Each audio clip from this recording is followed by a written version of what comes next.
YouTube channel DES Education. Today also we are going to learn about a very special lesson. අදත් සුපුරුදු පරිදි අපි ඉගෙන ගන්න යන්නේ ඉතා වැදගත් lesson එකක්. පිටරට ජොබ් වලට යන අයට ඉංග්‍රීසි. මේ දවස්වල ගොඩක් අය පිටරට යන්න බලාපොරොත්තු වෙන තමයි ඉන්නේ. ඉතින් මම හිතුවා එයාලට ගොඩක් වැදගත් වෙයි කියලා මේ lesson එක. ඉතින් අපි අපේ lesson එකට යමු. ඊට කලින් පුංචි මතක් කිරීමක් කරන්න ඕනේ. තාමත් අපේ YouTube channel එක subscribe කරලා නැතිනම් මතක් කරලා ඒක subscribe කරන්න. ඒ වගේම පහළ තියෙන bell icon එකත් click කරන්න. එතකොට අපි අලුතින් වීඩියෝ එකක් upload කරපු ගමන් ඔයාලට දැනගන්න පුළුවන්. Okay, what is this place? What is this picture? Yes, this is an airport. Then can you see this picture? What is this? මේ තමයි අපේ boarding time එක display කරන ස්ථානය. ඒ කියන්නේ boarding time එක කියන්නේ මොකද්ද? boarding time එක කියන්නේ අපි flight එකට නගින්න තියෙන වෙලාව. අනේ ඒක display කරන ස්ථානය තමයි මේ තියෙන්නේ. මේකට අපි කියනවා flight information monitor. flight information monitor. ඊළඟට arrival. arrival කියන්නේ flight එකක් airport එකට පැමිණීම. ඊළඟට departure time. departure time කියන්නේ flight එකක් airport එකෙන් පිටත් වෙන වෙලාව. departure time. ඊළඟට තවත් අපිට අවශ්‍ය වචන ටිකක් තියෙනවා. airfare. airfare කියන්නේ flight එකේ ගමන් කිරීමට අපි ලබා ගන්න ටිකට් එක තියෙනවනේ. මේ ටිකට් එක ලබා ගන්න අපි වැය කරන මුදල. airfare. ඊළඟට air ticket. air ticket කියන්නේ අපි ෆ්ලයිට් එකේ ගමන් කිරීමට ලබාගත යුතු ටිකට් එක. air ticket. ඊළඟට e-ticket. e-ticket කියන්නේ we know that these days we can buy a ticket through internet. අපිට මේ දවස්වල ඉන්ටර්නෙට් එක හරහත් ටිකට් එකක් මිලදී ගන්න පුළුවන්. ඉතින් ඒකට අපි කියනවා e-ticket කියලා. ඊළඟට baggage. baggage කියන්නේ අපි පිටරට යද්දී ලොකු බෑගයක් අරන් යනවානේ. අන්න ඒකට අපි කියනවා baggage කියලා. ඒ වගේම අපි luggage කියලාත් කියනවා. මේක අපිට මගින් ගමන් කරන ස්ථානේ තියාගෙන යන්න නම් බෑ. හැබැයි අපිට තියාගෙන යන්න පුළුවන් පොඩි බෑගයක් තියෙනවා. ඒකට අපි කියනවා backpack එක කියලා. නැත්නම් carry on baggage කියලාත් කියනවා. අපිට අරන් යන්න පුළුවන් පහසු බෑගය. ඒක නම් අපිට මගින් ගමන් කරන ස්ථානේ තියාගෙන යන්න පුළුවන්. ඊළඟට security gate. security gate එකෙන් තමයි අපේ ID එක, අපේ ටිකට් එක check කරන්නේ. හරි.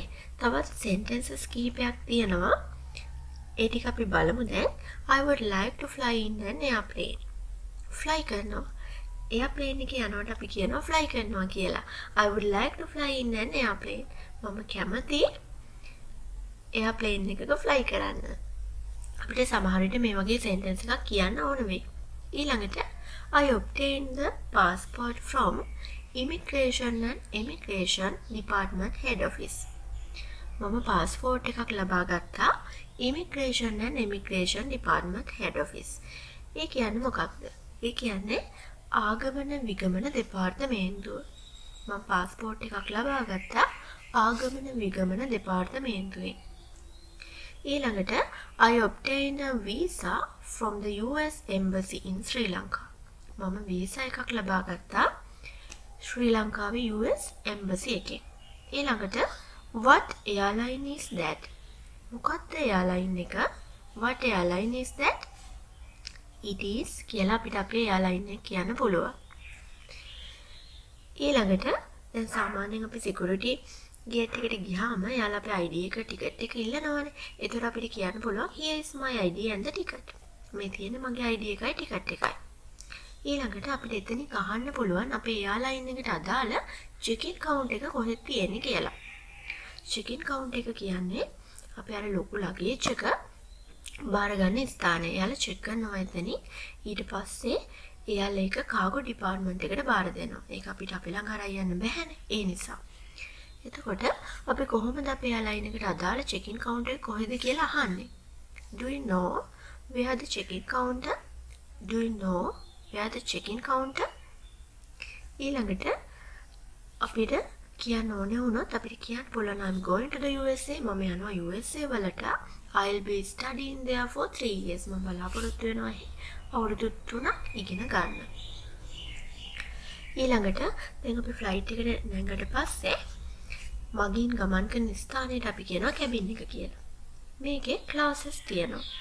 economy class, premium economy class, business class and first class. එතකොට මේ ක්ලාසස් වලින් මිලියන් අධිකම ක්ලාස් එක තමයි ෆස්ට් ක්ලාස් එක. මිලියන් අවම ක්ලාස් එක තමයි ඉකොනොමි ක්ලාස් එක. එතන අනිත් ක්ලාසස් ටික මේ අතර තමයි පිළිගන්නේ. ඊළඟට seat reservation. දැන් අපිට අවශ්‍ය seat එක window seat and aisle seat.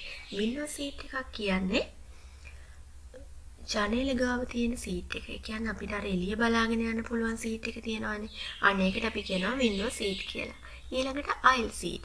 aisle seat කියන්නේ aisle එක කියන්නේ අපි මෙන්න මේ සීට් දෙපැත්තේ සීට් තියෙනකොට මේ මැදින් යන්න පුළුවන් ඉඩ තියෙනවනේ. අපි එතන කියනවා aisle කියලා. ඒතර අන්න ඒ සයිඩ් එකේ තියෙන සීට් එකට අපි කියනවා aisle seat කියලා.